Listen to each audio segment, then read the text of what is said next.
Om Jnanatirandhasya Jnananjana Shalakaya Chakshur Militam Yena Tasmai Shri Gurave Namaha.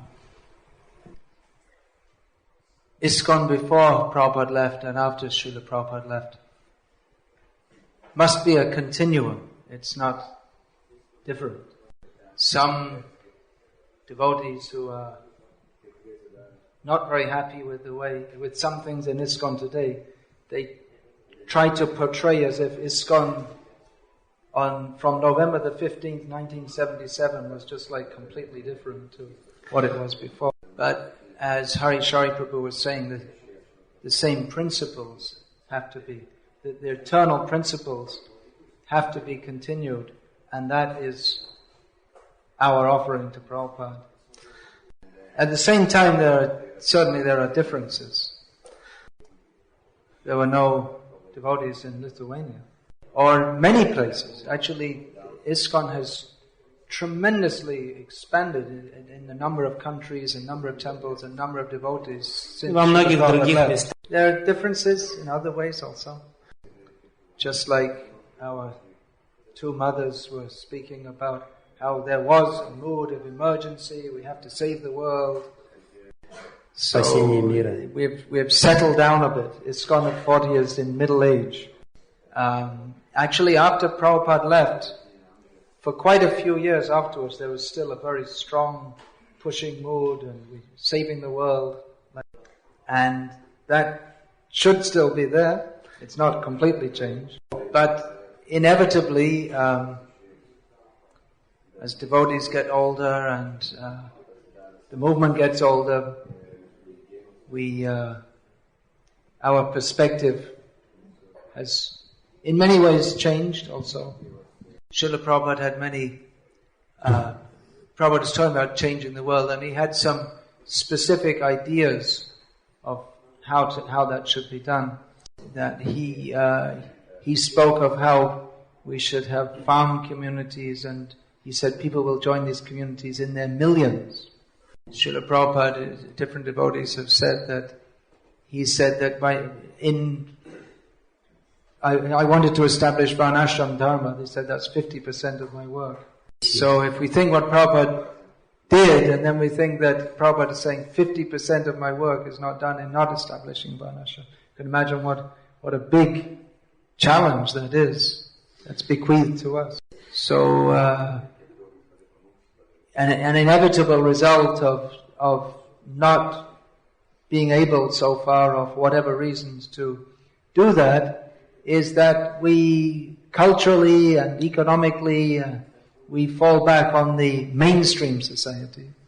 ISKCON at 40.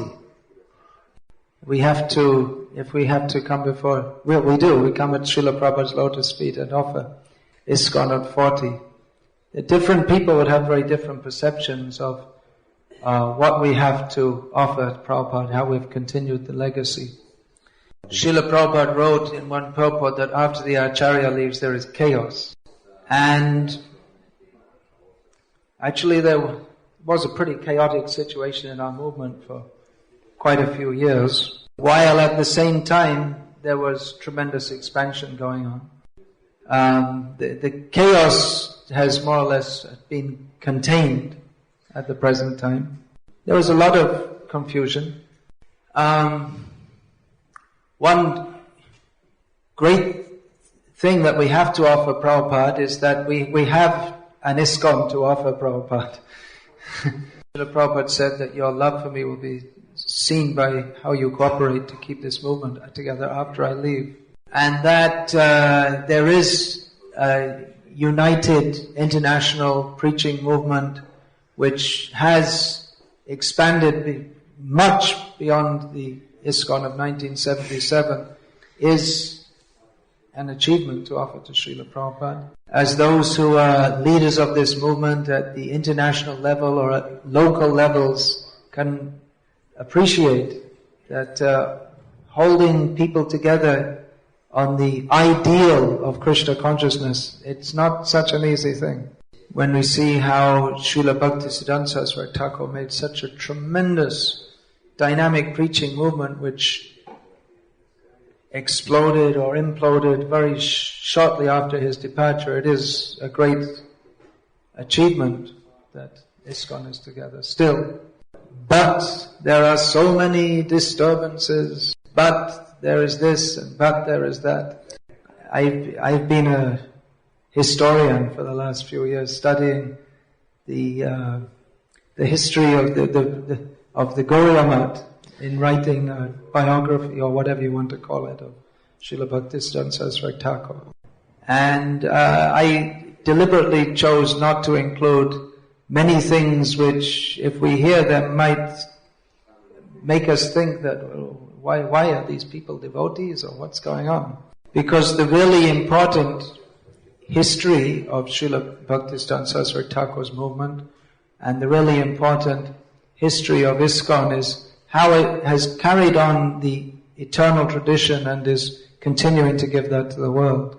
So, in course of time, all the disturbances that we may see, although they certainly influence our ability to deliver Chaitanya's Mahaprabhu's movement, but in course of time, when we look back in history, the really important thing is how devotees have preached, how they've chanted Hare Krishna, how they've delivered Krishna consciousness to others.